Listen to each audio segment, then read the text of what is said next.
doesn't affect me. No, not at all. Access, when do you graduate somebody to the next level? In what situation might you want to give people access to all user permissions, and what it looks like for folks out in the field. So we've got a lot more here in the slide deck, which of course, and as usual, we will send it out after the fact if you are more of a reader.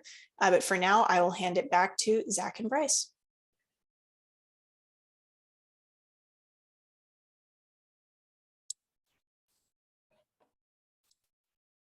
Okay, so what I got pulled up here are two instances of basically like the same thing as what your text would see on their phone app. And just the differences between them, we can kind of run down, but the left-hand side has no permissions. It's basically a very basic technician. On the right-hand side is someone who has all three of those permissions, but they're still a technician, which means the main difference between the technician level and the admin level is access to your customer list.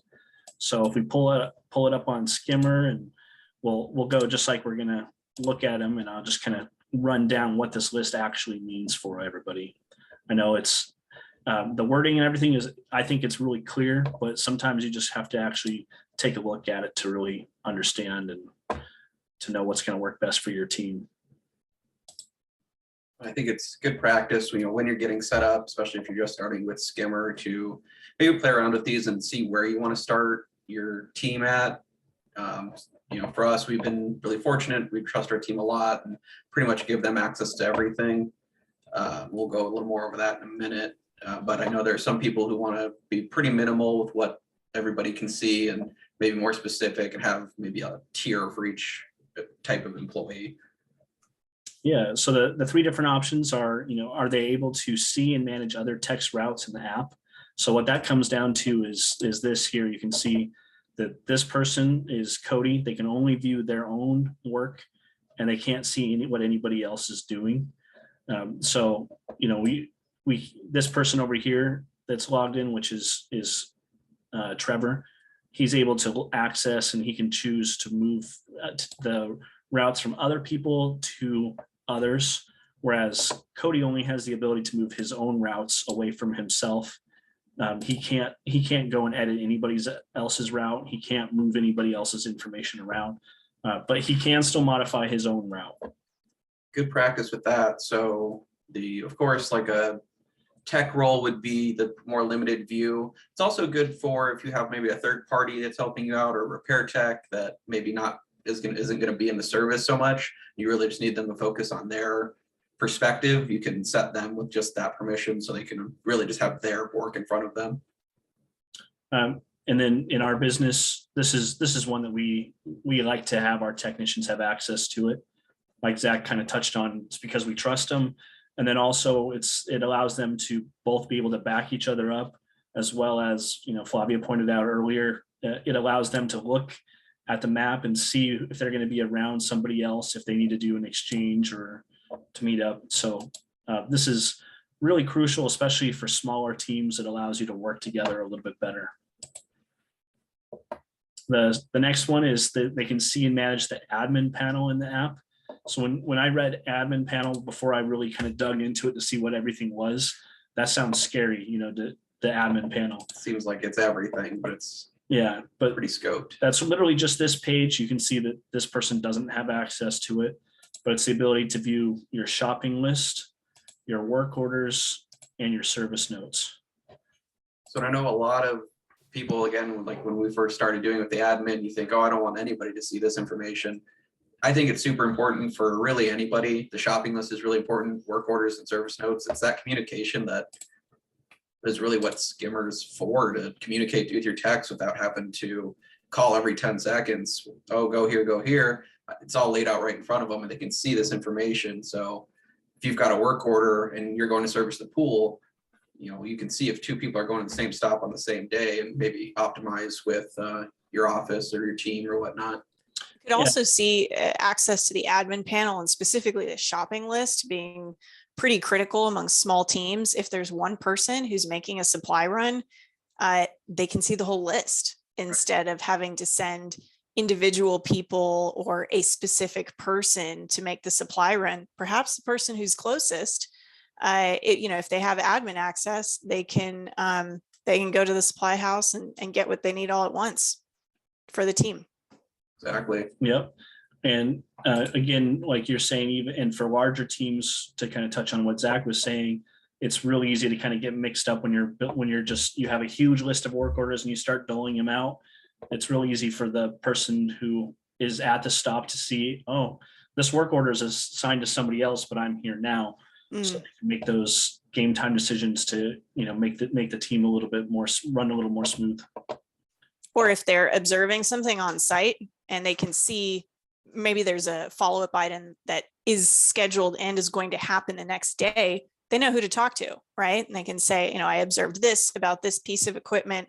By the way, you'll want to look out for that. And you can pull it up, see whose work order it is the next day, and communicate directly with him or her to let them know, whatever that pertinent information is. Yeah. Teamwork. Really gives you the power to give your techs the power to communicate to each other. And if they choose not to do that or miss something, it's still there. And it's just your follow-up that's needed. But it really gives maybe someone who's paying that extra attention the power to get everything done or avoid. Be proactive. Yeah.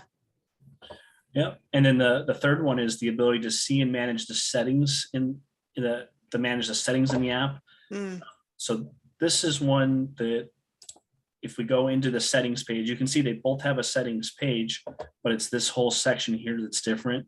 So that enables them to change the chemical readings and dosage values, including the cost of chemicals, to alter the global service checklist, the emails that get sent out to everybody, to change work orders, and to actually add products.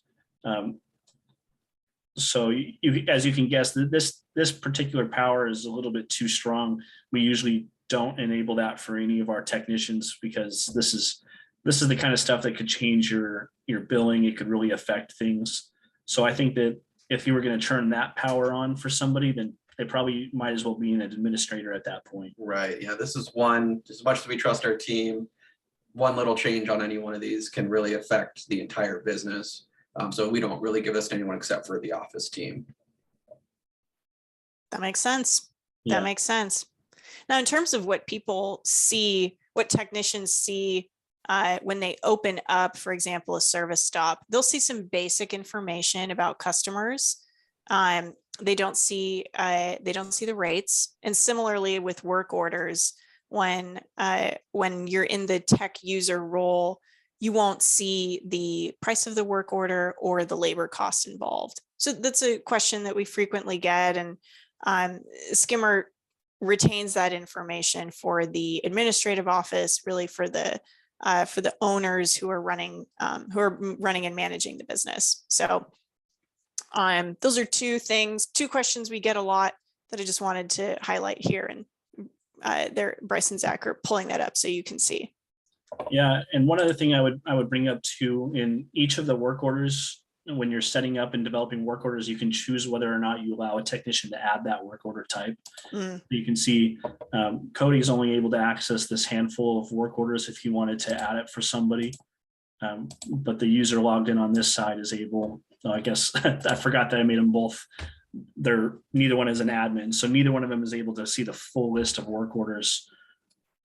But you're able to make that change. Just to pull that up real quick under the settings for work order types, we can pull one up and you can see it's allow techs to add this type. This checkbox right here will allow your technicians to add that. Otherwise, only the administrators will be able to add that type of work order. And when you check that box, that'll apply universally across the technician user role. It'll apply for those with access to settings. It'll apply for those with no access to anything other their own route.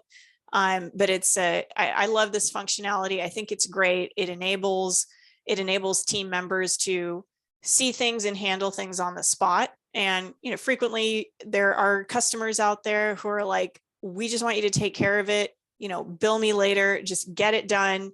And this puts that power in the hands of your team member to just get stuff done. Absolutely. Well, I think that that just about covers kind of some of the critical components of tech user permissions, the tech user role, why you may or may not want to enable certain privileges. You know, some of these permissions are great for when you have really small teams, 3 people, 4 people, maybe just 2 or 1. And there's nobody at a back office. There is no back office. When everybody is all out in the field, you may want to turn on all the permissions. But if you do have somebody who can kind of be at the command center, then perhaps you need to enable less, or fewer, I should say. Any other thoughts or insights along those lines, guys? Just one thing I wanted to bring up that we've seen a lot of requests coming in lately, asking for more restrictions on the technicians and kind of things that would act. You know, I think that one thing I want to bring up about Skimmer is it's designed to help you facilitate communicating with your team, but it's not going to replace you know, some of the training and things you're going to have to do, as making sure that you feel like you can trust your team and they know what they're doing. However, these settings, you can kind of start them out with none of these permissions, and as you develop those relationships and those training and that trust, you can increase their permissions. So that's just another way that you can kind of leverage it to help you make those things happen.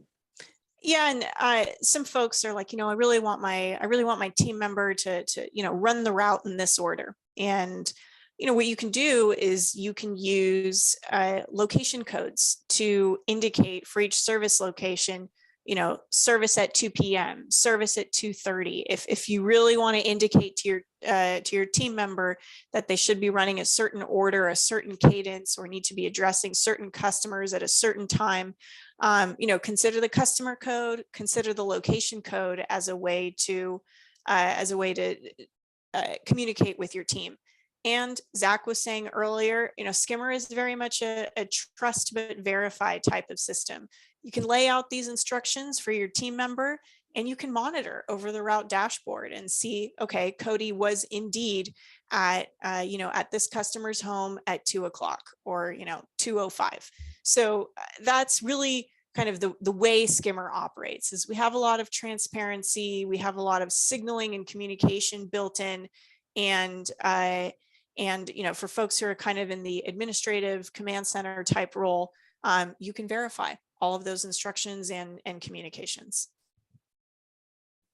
Yeah, well put. Awesome. Well, we're happy to take questions on, you know, what do my techs see, or any other questions about user permissions and role types. While we're looking at some questions, kind of a couple of points to hit on. If you are changing permissions, I'd recommend, so if they're already an active team member, you want to give them more, maybe even take some permissions away, because maybe you don't want everyone to have something. I would recommend to log them out and relog in, because it's not going to be live always. And the best way to do that is going to be to change their password and give them their new login. So the next time it syncs, it'll require that new password, and then they'll get their updated settings or their updated permissions. And one other thing I wanted to kind of hit on as well is that admin role. We mentioned it a few times. It's essentially everything that we talked about, gives the user ability to see everything, plus that customer list at all times, even in the field. So on app and desktop, you can access your full customer information as an admin, plus still utilize the entire app. That's right. That's absolutely right. The only time your technicians will see a customer list is when they're adding a work order. They need to select the name of that customer, and that's all they'll see. And that's still going to be pretty limited in comparison. That's right. Same right there. And even That's it's just a list of names. Right. Yeah, exactly. So that's that. All right. Well, unless folks have any questions, we are happy to let you all go and get back to it. It's warming up. Season's getting into full swing here. As always, we're open for questions, emails, thoughts, comments. Please do get in touch. We love hearing from you all. We love suggestions, questions, comments.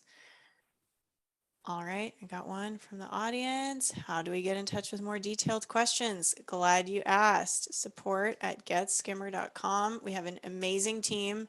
They are really, really knowledgeable, and you'll be meeting more of them over the course of these webinars, where we're going to just keep bringing on guest speakers. All right. Well, thank you all very much. Have a wonderful Wednesday, and we'll see you here next week. All right. Thank you guys. Take care.